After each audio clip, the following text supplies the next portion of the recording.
যে আপনারা জানেন যে আমাদের প্রত্যেক রমজান উপলক্ষে সৌদি সরকারের পক্ষ থেকে আমরা কিছু উপহারের খেজুর পেয়ে থাকি। এটা বেসিক্যালি আমাদের যারা দুস্থ মানুষ আছে, আমাদের নিম্ন আয়ের মানুষজন আছে, আমাদের মাগুরা জেলায় 92 কার্টন আমরা খেজুর পেয়েছি সরকারিভাবে। আমরা যে সৌদি সরকার যে খেজুরগুলো গিফট করেছে সেটা পরবর্তীতে আমরা 92 কার্টন খেজুর পেয়েছি এবং আমরা এটা উপজেলা ভিত্তিক আমরা এগুলো ভাগ করে দিয়েছি।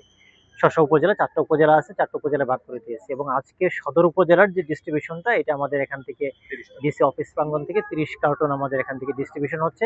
বেসিক্যালি এখানে গরিব মানুষ, দুস্থ মানুষ, আমাদের বিভিন্ন ধরনের মাদ্রাসাগুলো আছে, এতিমখানা আছে, লিল্লা বোর্ডিং আছে, আমাদের বিভিন্ন প্রতিবন্ধীদের, আমাদের যারা ফিজিক্যালি চ্যালেঞ্জড পিপল আছে তাদের বিভিন্ন সংগঠন আছে। আমরা একেবারেই যারা প্রাপ্য এবং হকদার, আমরা এখানে যে আপনার বিষয়গুলো জানেন যে আমাদের এই সৌদি আরবের খেজুর নিয়ে আমরা একটু পুরো নেশন ওয়াইড একটু আলোচনা হচ্ছে।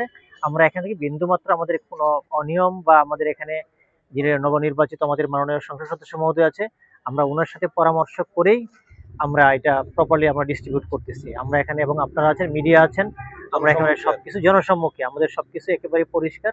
আমরা প্রত্যেকটা বিতরণের আমাদের যে মাস্টার রুল যেটা আছে আমরা সেগুলো মেনটেন করব এবং সেটা আমাদের বিন্দুমাত্র আমাদের মানে পরিচ্ছন্নতার কোনো ঘাটতি নাই। আমরা আশা করি যে আমরা একেবারে প্রপার যারা প্রাপ্য, যারা হকদার তারাই পাবে এগুলো।